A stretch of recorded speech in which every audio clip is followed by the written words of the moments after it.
Hello and welcome to ID the Future. I'm Casey Luskin, broadcasting with Discovery Institute's Center for Science and Culture. This is our third and final podcast with Jacob, an up-and-coming hip-hop pop artist who's coming out with a new album titled This Side of the Sky in October of 2014. Jacob's website is jacob.com, that's Jekob.com, and he's got a single on YouTube titled I Believe that you can listen to. It's all about intelligent design and how he believes that there's evidence from nature showing that the universe was designed. So, Jacob, thanks for coming back on the show with us here. Definitely. Thank you guys for having me, man. So, Jacob, I wanted to ask you just a couple of questions about some ID materials, which I know you've read. Have you read anything by Meyer? And if so, what are your thoughts on any of his writings? Yeah, I wasn't super familiar with him. I feel like I'm definitely kind of more on the layman's term side of things when it comes to understanding how all of these things work and stuff. But I did dive in a little bit into Darwin's Doubt, the newest book, I believe, from him. And, one of the points that I really liked about it was where because obviously everybody goes back to Darwin when we're talking about evolution, and that's where everybody kind of starts, right? And I think one of the really cool things that I didn't even know that, was kind of educating to me was his own conundrum that he had, and, in being puzzled that his theory didn't adequately explain the geologically sudden appearance of animal life in the fossil record. And that was a really cool point to me that I think I haven't read too far into the book, but just from reading so far, I'm already learning a whole bunch. It seems like a very meaty book, and I'm definitely excited to dive in and take maybe like a good week and spend it with this book. I appreciate that you started the book.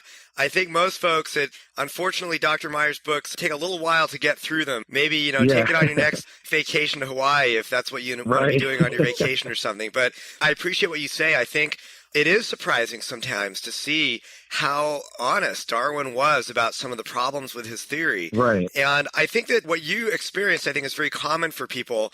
And I think that surprise comes from the fact that modern-day defenders of Darwin tend to be very, you might say, dismissive of problems with Darwinian theory.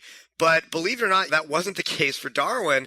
You read his book, and he was actually very open about problems with his own model. And sometimes I wish that modern-day defenders of Darwin would be as open about Darwin was about problems with their theory.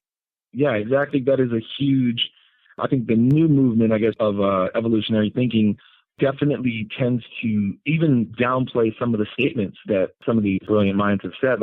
Charles Darwin, I think I read somewhere they quoted him saying the question of whether there exists a creator or ruler of the universe has been answered in the affirmative by some of the highest intellects that have ever existed. So, there's definitely that tension there in his own theory, and people nowadays don't want to admit that. They don't want to talk about that. It just baffles me. Yeah, it is really baffling. And what they'll say is, oh, well, Darwin wrote 150 years ago, and we've got everything figured out. Well, you probably already have gotten to this stage in Darwin's Doubt, but one of Steve Meyer's main points is, yes, Darwin did make these points 150 years ago, and there's still problems today. You can still find evolutionary scientists acknowledging we haven't figured out the Cambrian explosion and the abrupt appearance of animals. So these problems, they don't necessarily go away with time, yeah. Right, exactly. And there's no answers yet. So just another question I wanted to ask you also, Jacob. I know that you've seen a video called The Privileged Species featuring the pro-ID biologist Michael Denton. And it's very likely that many of our ID the Future listeners have actually not even seen that video yet. It's a documentary featuring Michael Denton. Discovery Institute is going to be premiering it this fall online and in a number of different venues. So you sort of got a sneak preview of it. But maybe I was wondering if you could, for our listeners, tell what were your thoughts on the video and what was your reaction to the documentary? It's kind of funny because, one of the verses that I really love, and I don't want to sound preachy at all, but I do want to kind of share what I really connect with in the Bible. It says, "For since the creation of the world, his invisible attributes are clearly seen, being understood by things that are made, even in his eternal power and Godhead, so that we are without excuse." And so I think a huge part of the DVD that just caught my eye was when he was discovering the unique fitness of the universe for carbon-based life and, beings like humans. It's one of the most significant scientific discoveries that has ever been made, right? And to me, it's so blatantly obvious, and I love how simple the DVD makes it, or Privileged Species. I love how simple they put it out there. I think it's daunting sometimes to approach this subject, because so much fact and fiction and myth and so many different things that are all kind of, jumbled into one pot of discussing this stuff. But I love how simple they made it. It's very easy for someone who's not studied in the background of science or anything to kind of get that, kind of like the verse says, it's just kind of like that obviousness there, like this place that we live on, this earth that's spinning here and put in this whole galaxy of things, is so specifically placed, and all the mathematical structures that have to make our life happen, support this life, is mind-blowing, and it's obvious. So to me, that is awesome to see in a DVD. It was pretty short, which was awesome, because it's definitely, I think it can get a real meaty and real hard for people to swallow. So I love how it was put together. Certainly, the evidence that's presented in that video does show just how obvious, and the verse you quoted talks about the evidence for God being clearly seen in nature. And I think the evidence for design in the same way is clearly seen. And one of the points that Michael Denton makes in that video, and you alluded to this, is that the universe is not just well suited or finely tuned for life. It's specifically uniquely suited for human life, beings like us.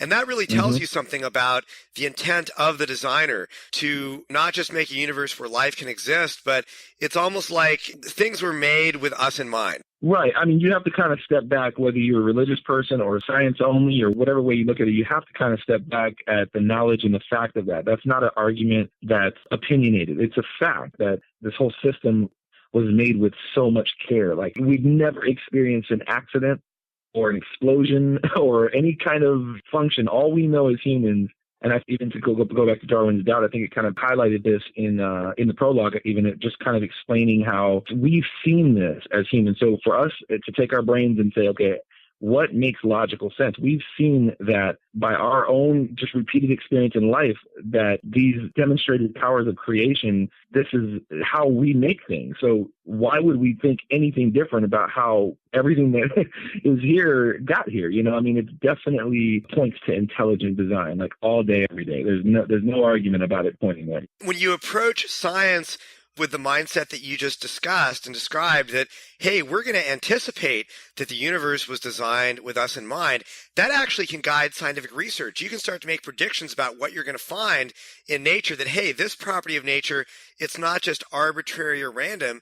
We can actually go out and start to think about maybe why is it like this, and are there design constraints, or is there a purpose for why the universe is the way it is? And going back to what we were saying earlier about Darwin's day, how he was very open about some of the problems with his theory. One of the amazing things, and I actually didn't realize this till I read a paper that Michael Denton wrote, but a lot of the arguments that he makes in that documentary about some of the special properties of water or carbon or oxygen, some of those basic molecules and elements that are required for life, a lot of that evidence about the unique properties of those things for life was known going all the way back into the 1800s. Right. This evidence has been known for well over 100 years.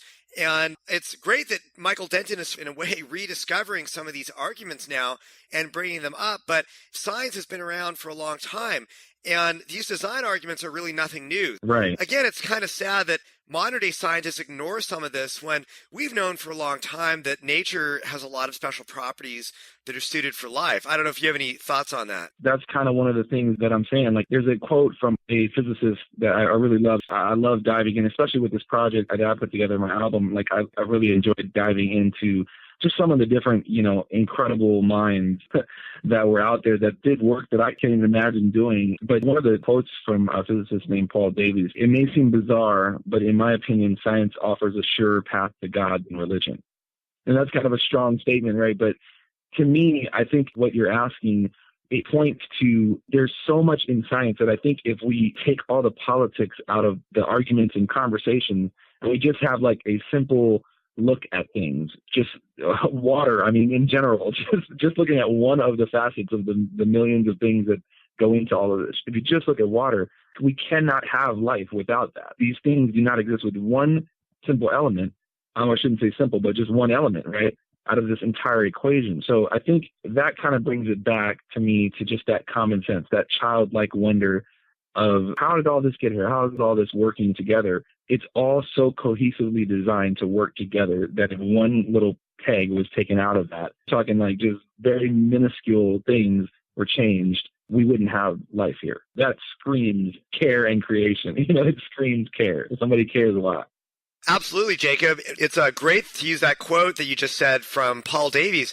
And you're probably already aware of this, but he's not actually necessarily even a highly religious person. I don't think that he considers himself religious. Right. And this just goes back to what you said earlier, that this is evidence from science. You don't have to be coming at this evidence from a religious bias or religious perspective already to see the evidence that there's design in nature. So, right. Jacob, I just want to thank you for sharing some of these reflections. This closes up our 3 podcasts with Jacob, who is an up-and-coming hip-hop pop artist. You can check out his new album. It's titled This Side of the Sky, and his website, which is www.jacob.com. That's JEKOB.com.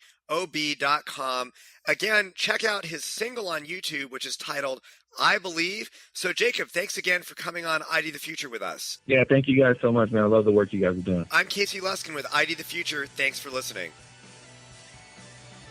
This program was recorded by Discovery Institute's Center for Science and Culture. ID the Future is copyright Discovery Institute 2014.